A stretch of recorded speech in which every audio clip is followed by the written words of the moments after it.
पहाड़ सी जिंदगी बागवन मयंक के माता पिता ने अपने दिल पर पत्थर रखकर इस हादसे को बर्दाश्त किया और गोपाल व आरती को संभालने में अपना गम भूलने लगी।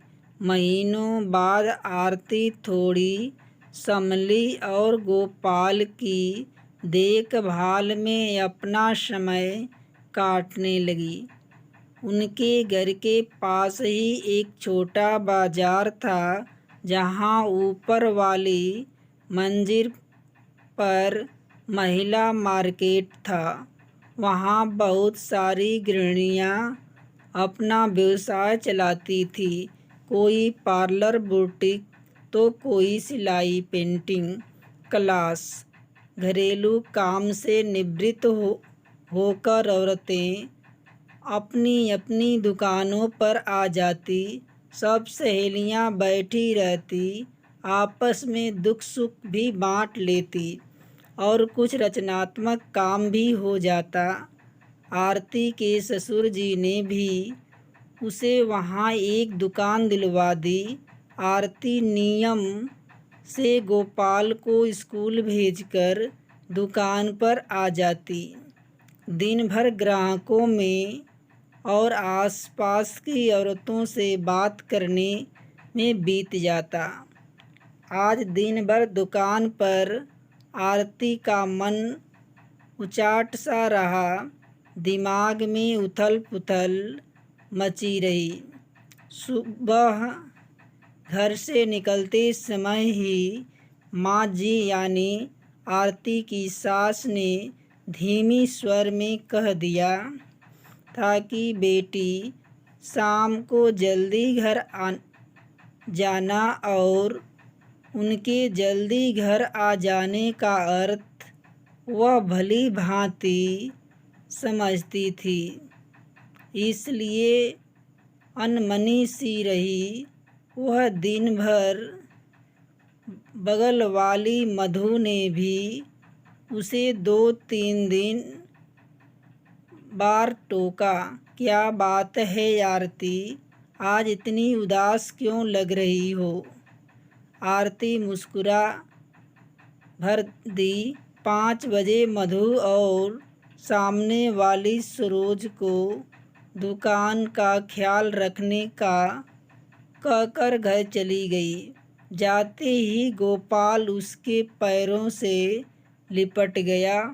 माँ जी ने उसे चाय दी और तैयार होने को कहा। चाय पीकर आरती ने हाथ मुंह धोया और कपड़े बदल तैयार हो गई। माँ जी ने जबरदस्ती उसके गले में चैन पहना दी और माथे पर बिंदिया लगा दी। नियत समय पर प्रमोद और उसके माता पिता आरती को देखने आ गए। आरती को तो वो लोग फोटो से देखकर ही पसंद कर चुके थे। आज तो एक तरफ से बात पक्की कर विवाह का मुहूर्त निकालने आए थे।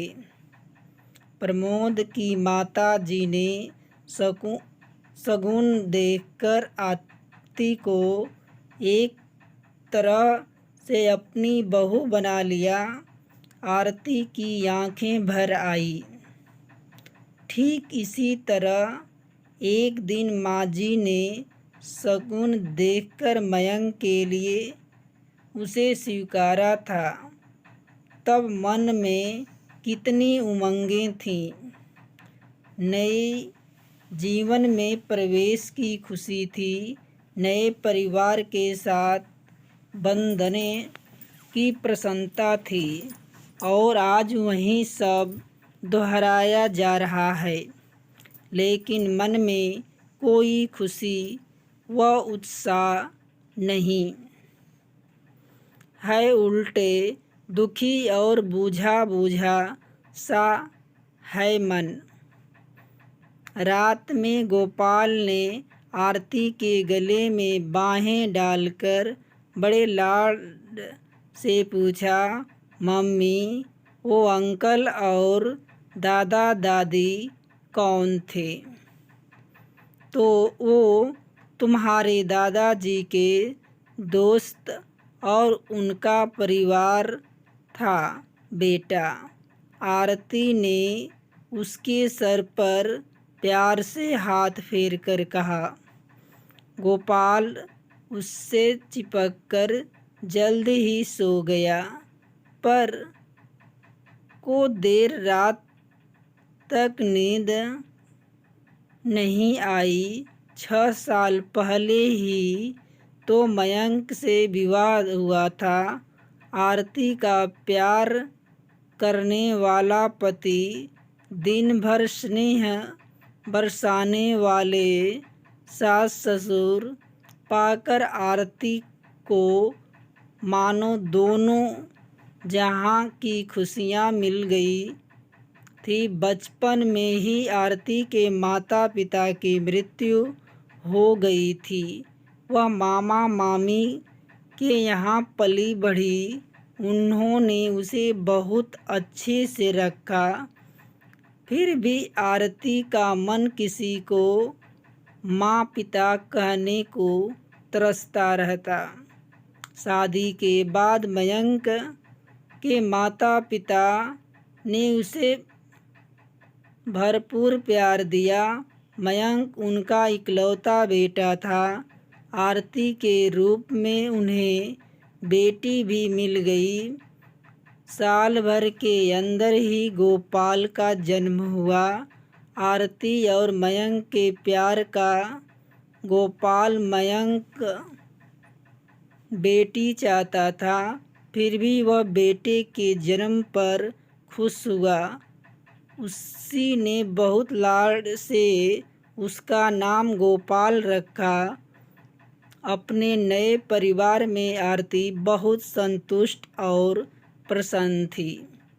सबके प्यार व गोपाल के लालन पालन से वह अपने बचपन के अभावों और माता पिता की असमय हुई मृत्यु के हादसे को भूल गई थी। अब जीवन से आरती को कोई शिकायत नहीं थी। हर तरह से सुख समृद्ध और संतुष्ट थी। वह लेकिन क्रूर होने को आरती का यह सुख रास नहीं आया। मामूली से बुखार में एक दवाई के रिएक्शन से मयंक की हालत ऐसी बिगड़ गई कि मात्र 3 दिनों में ही वह चल बसा। आरती का मस्तिष्क शून्य हो गया। 4 दिन पहले का हंसता खिलखिलाता मयंक यूं ही अचानक ही चला गया कि आज दुनिया में वहीं उसका नामो निशान तक बाकी न रहा। आरती की दुनिया उजड़ गई। नन्हे गोपाल का रोना भी उसको सुनाई नहीं देता था। मात्र 2.5 साल का ही तो था वह, और उसके सिर से पिता का साया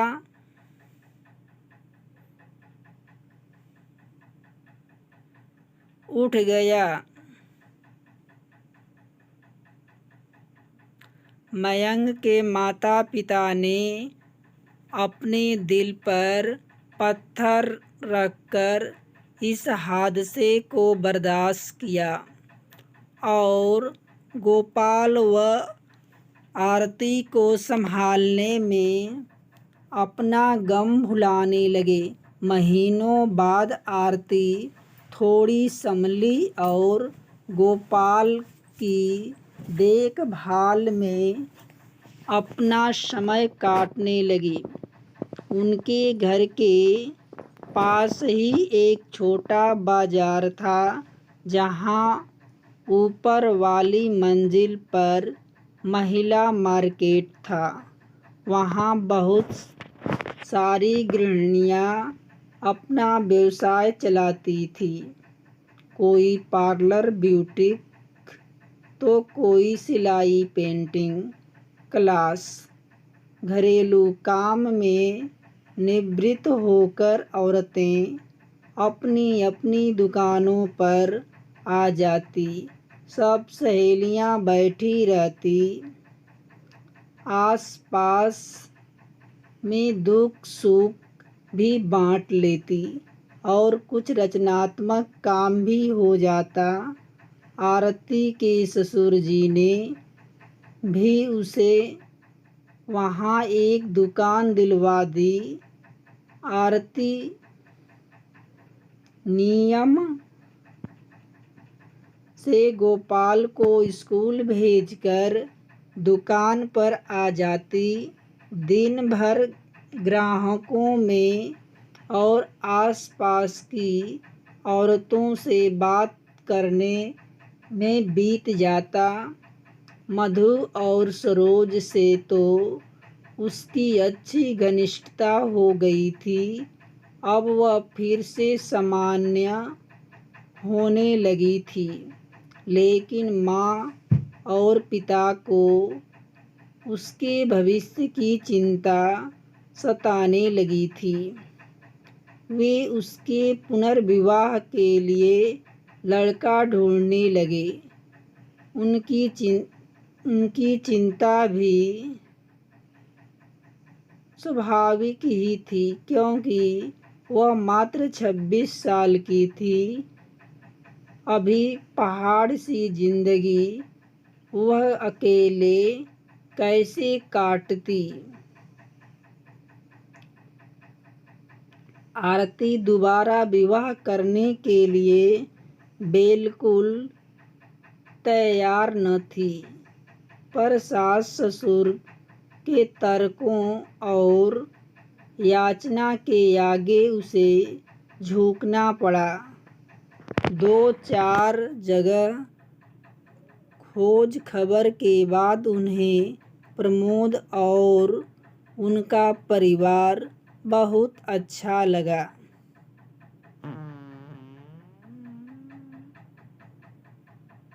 सारी बातें तय हो गई, विवाह की तिथि पक्की हो गई।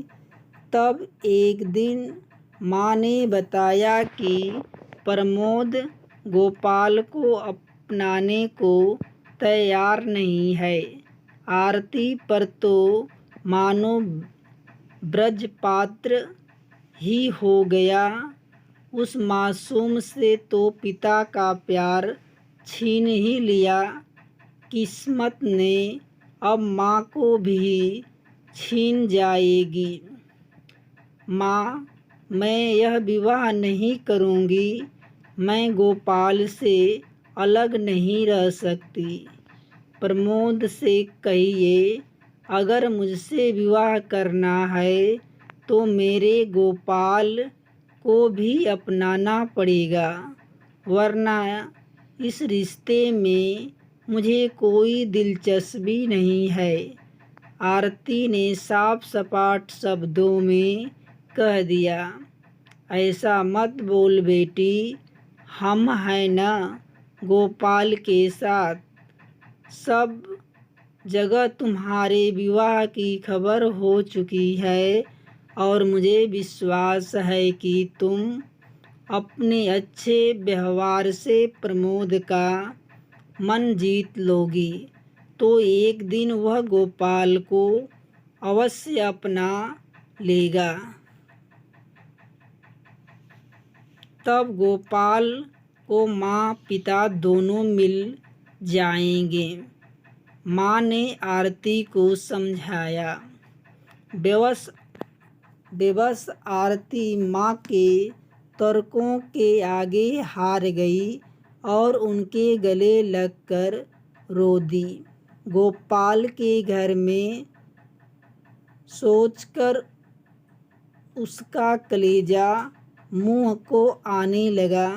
15 दिन बाद ही एक सादे समारोह में आरती और प्रमोद का विवाह हो गया।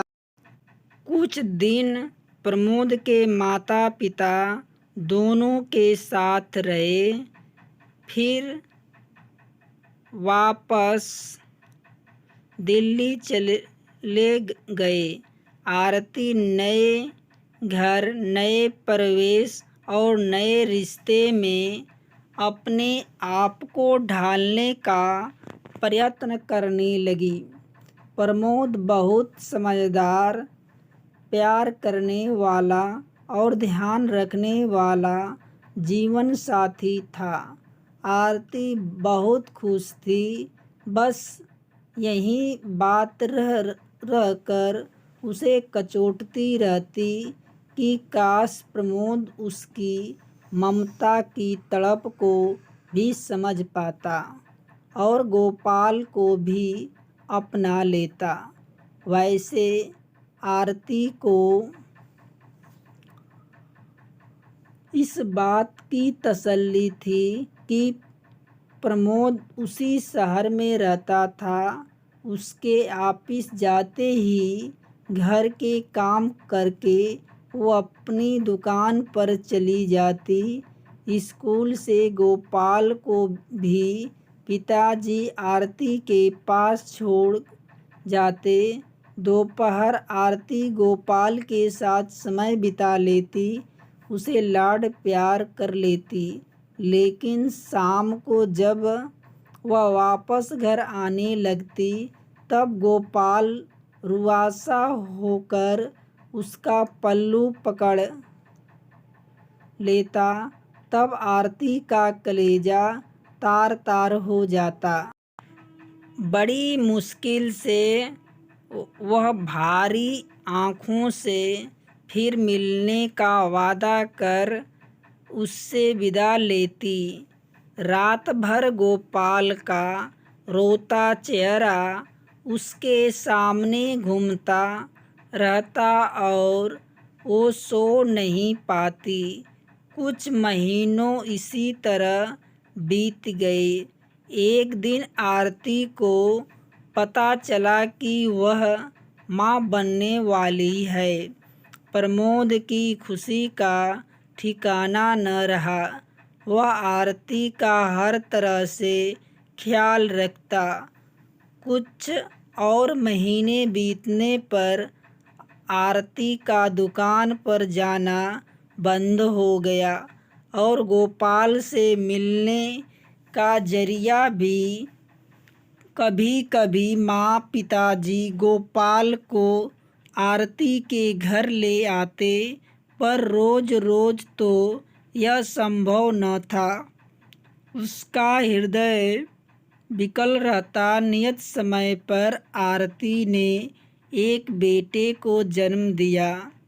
इस समय प्रमोद के माता पिता उसके पास आ गए।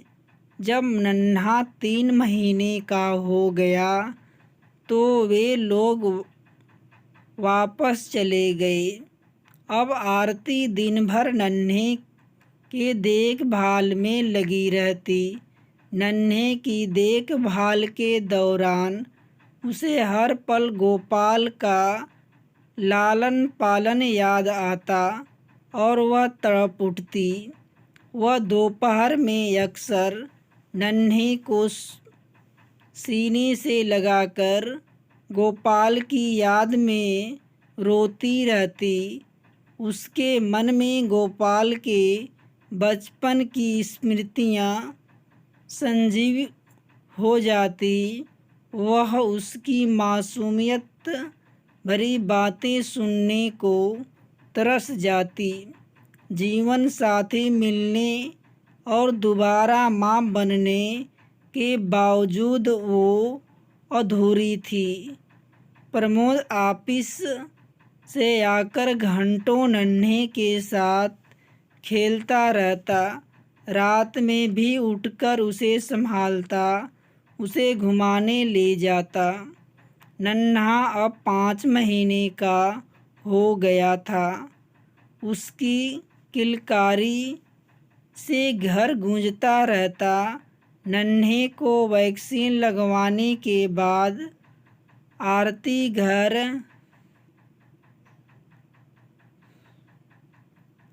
लाई तो उसे बुखार हो गया। वह सारा दिन रोता रहा और चिड़चिड़ी करता रहा। आरती उसे संभालते संभालते बहुत थक गई थी। प्रमोद, अगर आप इजाज़त दें तो मैं कुछ दिनों के लिए माँ के यहाँ हो आऊँ। वहाँ नन्हे की देखभाल भी ठीक से हो जाएगी। उसने प्रमोद से पूछा। हाँ आरती, आओ, तुम्हें भी थोड़ा आराम मिल जाएगा। बहुत थक गई हो तुम। मेरी चिंता मत करना। ऑफिस का कैंटीन बहुत अच्छा है, मैं वहीं खाना खा लिया करूँगा। प्रमोद ने हर्ष अनुमति दे दी। आरती खुशी खुशी नन्हे को लेकर माँ के घर आ गई। नन्हे को सारा दिन माँ पिता संभालते लेते। आरती पूरा समय गोपाल को देखभाल में बिताती। खिलाना धुलाना, खाना खिलाना, सब कुछ करती। महीनों बाद गोपाल रात भर उससे लिपटकर सोया। वह उसे नई नई कहानियाँ सुनाती। आरती बहुत खुश थी और उसकी ममता भी पूर्ण रूप से संतुष्ट थी। आरती के जाने के बाद प्रमोद जब शाम को घर आता तो घर उसे काटने को दौड़ने लगता। उन्हें आरती और उन्हें नन्हे की बहुत याद आ रही थी। देर रात तक वह टीवी देखकर मन बहलाता रहता। रात में सोता तो उसे नींद में भी लगता कि जैसे नन्हा रो रहा है या कुनमुना रहा है, और वह चौंक कर जाग जाता। उसे न घर में न ही ऑफिस में चैन आ रहा था। ऑफिस में उसका मन काम में नहीं लगता और घर का सन्नाटा उसे खल रहा था। अचानक प्रमोद को एहसास हुआ कि वह तो बाप है, फिर भी 5 महीने के बेटे से 5 दिन की दूरी उससे सहन नहीं की जा रही है। लेकिन आरती तो माँ है। 5 बरस जिस बेटे को उसने सीने से लगाकर पाला पोसा, उससे इतनी महीनों वह किस तरह अलग रह पाई होगी। सचमुच वह कितना निर्दयी और छोटे दिल का है जो एक मासूम को उसकी माँ से जुदा करा दिया। यदि आरती नन्हे को लेकर हमेशा के लिए चली गई तो कैसे जी पाऊँगा वह अपने जान से प्यारे बेटे के बिना। और फिर आरती कैसे जी रही होगी अब तक गोपाल के बिना। कितना दर्द सहा होगा उसने। प्रमोद की आंखें भर आई। वह आरती को अपना मान सकता है तो उससे उत्पन्न अंश को अपना क्यों नहीं मान सकता। अंश को क्यों अपना नहीं मान सकता। कैसे वह इतना छोटे मन का स्वार्थी हो गया। उसे पश्चाताप होने लगी। अगले दिन प्रमोद आरती के घर जा पहुंचा। उन्हें नन्हे को गोद में लिए आरती गोपाल को मना मना के खाना खिला रही थी। उसके चेहरे पर ममतत्व की एक अलग ही चमक झिलमिला रही थी। प्रमोद ने उसे इतना प्रसन्न कभी नहीं देखा था। वह मुग्ध होकर आरती को देखता ही रह गया। आज तक उसने एक माँ से यही गौरवमयी आंतरिक प्रसन्नता छीन रही थी। वह ग्लानि से भर उठा। प्रमोद पर नज़र पड़ते ही आरती का चेहरा बोझा सा हो गया और गोपाल ने भी सहमकर उसका आंचल पकड़ लिया। प्रमोद ने मुस्कुराकर गोपाल के सिर पर हाथ फेरा तो वह आरती से सटकर खड़ा हो गया। तुम्हारे बिना घर बहुत सूना सूना लग रहा है। अब तो नन्हे की तबीयत भी ठीक है, चलो घर चलें। प्रमोद ने आरती से कहा। आप माँ को ले जा रहे हैं? गोपाल की आँखों में आंसू भर आए।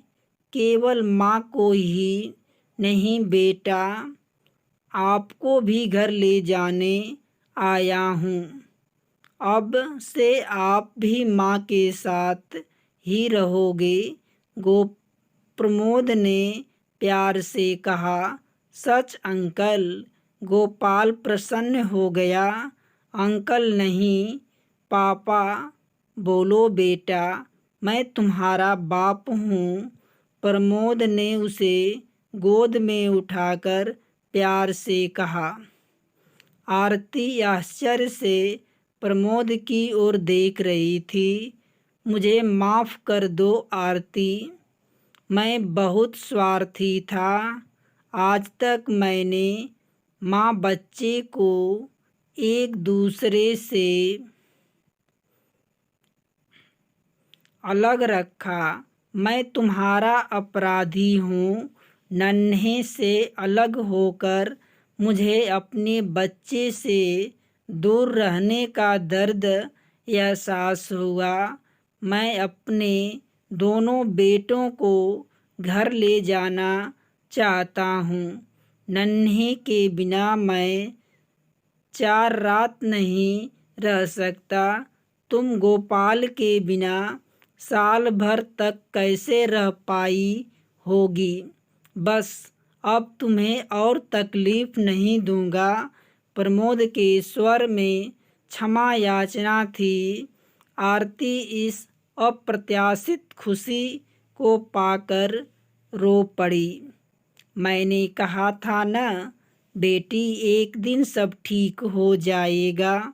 माँ और पिताजी कमरे में आते हुए बोले। गोपाल प्रमोद के गले से लिपट गया, नन्हे को सीने से लगाए।